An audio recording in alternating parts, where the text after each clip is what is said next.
Nós vos adoramos, Senhor Jesus Cristo, e vos bendizemos, porque pela cruz remistes o mundo. Em nome do Pai, do Filho, do Espírito Santo. Amém. Amados irmãos e irmãs, que a paz de nosso Senhor Jesus Cristo e a fé de nossa Mãe estejam conosco. A liturgia da palavra deste 24º domingo do tempo comum nos convida a entrar no profundo mistério da cruz, que aos olhos humanos, eu diria até de alguns olhos cristãos, é loucura, mas para nós que cremos é força de Deus e sabedoria divina.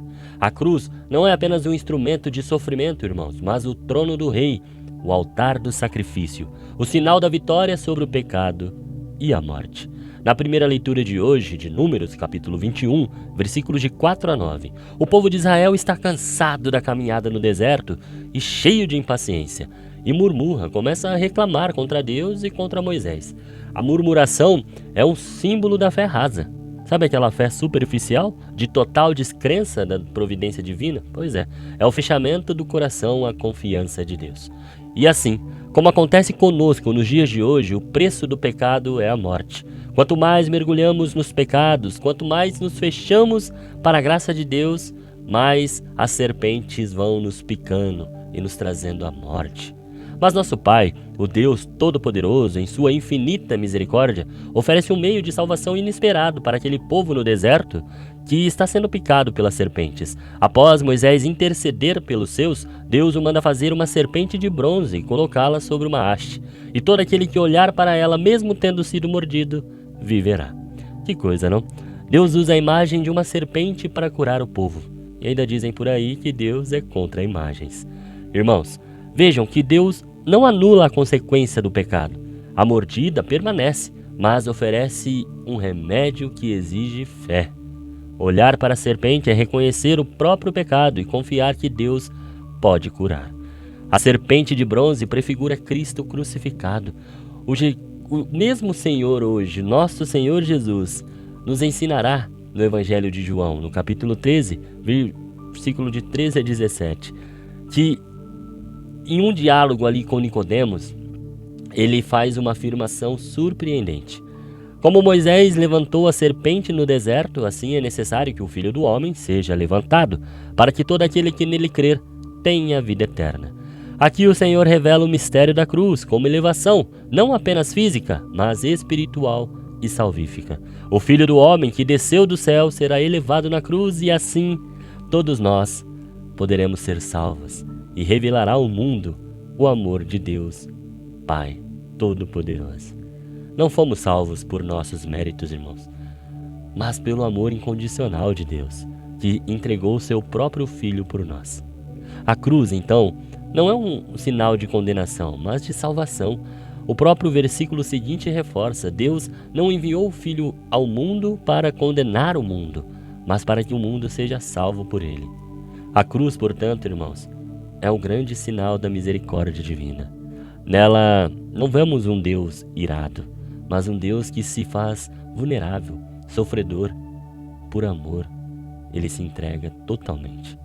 Na segunda leitura de hoje, a carta de São Paulo aos Filipenses, no capítulo 2, versículos de 6 a 11, nos oferece um texto que eu diria que é um dos mais sublimes do Novo Testamento.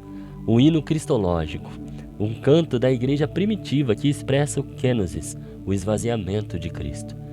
Jesus Cristo, existindo em condição divina, não fez do ser igual a Deus uma usurpação, mas ele esvaziou-se a si mesmo, assumindo a condição de escravo e tornando-se igual aos homens.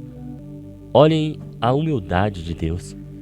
Aquele que é eterno, aquele onipotente e impassível, assume a carne frágil da humanidade, desce até nós, torna-se obediente até a morte, e morte de cruz. Mas essa humilhação não é o fim, não para por aí. Por isso Deus o exaltou acima de tudo e lhe deu o nome que está acima de todo nome. Jesus é glorificado não apesar da cruz, mas por causa da cruz. A obediência amorosa até o fim é o que manifesta a sua verdadeira glória. E a consequência disso, para nós hoje, é litúrgica. Assim, ao nome de Jesus, todo joelho se dobre no céu, na terra e abaixo da terra.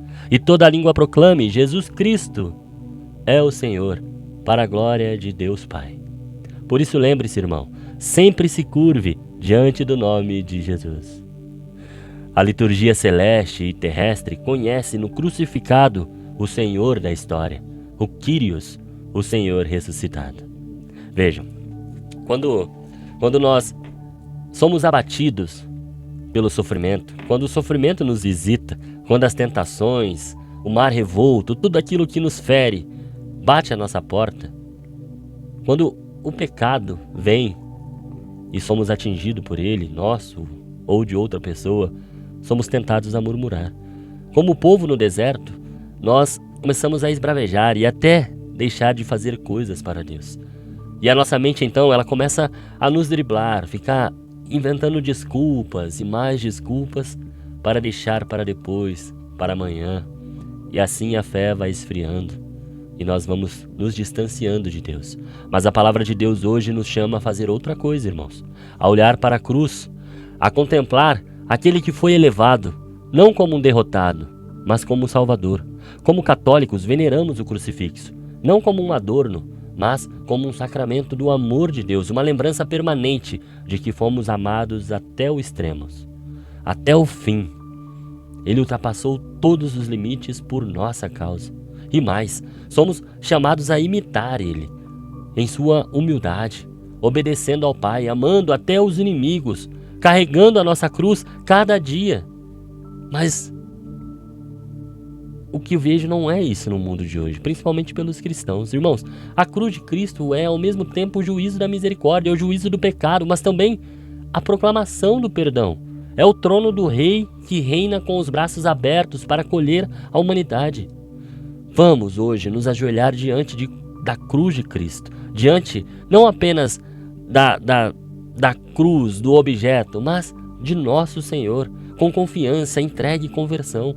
Como o povo no deserto, também nós fomos mordidos pela serpente e estamos sendo picados todos os dias. Mas Deus, em sua infinita misericórdia, nos deu um remédio mais que poderoso. Ele nos deu seu próprio Filho elevado na cruz. Que ao contemplar o crucificado hoje, digamos com fé e amor: adoramos, Senhor, a tua cruz e glorificamos a sua santa ressurreição. Pois pela árvore da cruz veio a alegria para o mundo inteiro. Que Deus abençoe você, meu irmão, e que nós consigamos ser verdadeiros imitadores de Cristo. Não somos aqueles que pregam a violência, não somos aquele que prega as diferenças de cor, de raça, de seja lá o que for. Somos todos iguais diante de Deus, somos todos semelhantes, irmãos em Cristo Jesus. Ainda que você não creia, ainda que o mundo não creia, nós somos irmãos.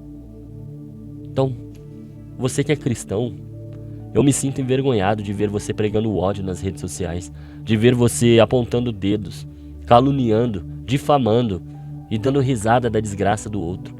Seja um, seja outro, seja quem for, nós devemos amar os nossos inimigos.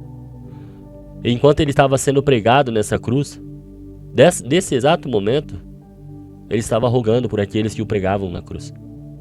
E nós, hoje, estamos atacando aqueles que estão nos crucificando, aqueles que estão querendo o nosso mal. Nós estamos revidando como ele nunca fez, como ele nunca irá fazer, e como ele quer que você não faça.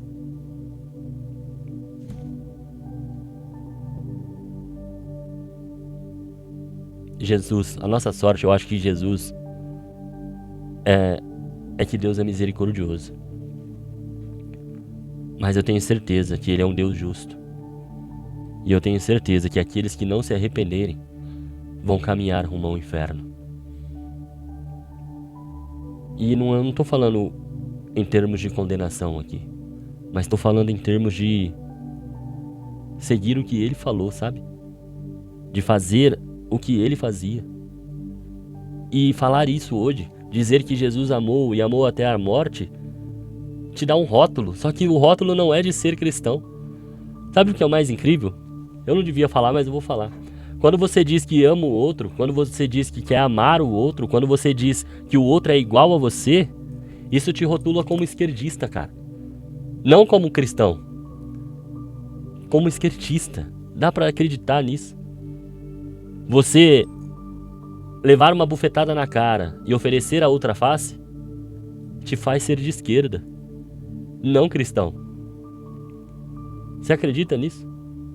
Porque hoje, quem se diz cristão está revidando o tapa na cara, está revidando a calúnia, está querendo a morte de outros, está prejudicando outros. Aqueles que mais se dizem cristãos, que mais defendem o nome de Deus, hoje neste mundo estão querendo o mal daqueles que pensam diferente. Pense nisso. Não tem dia melhor do que falar do que no dia da meditação da cruz, da veneração à Santa Cruz. Que Deus abençoe vocês. E perdão pelo desabafo, mas tá difícil. Tá difícil a gente estar na igreja e a igreja estar no mundo. Mas façamos por Ele. Façamos por Ele.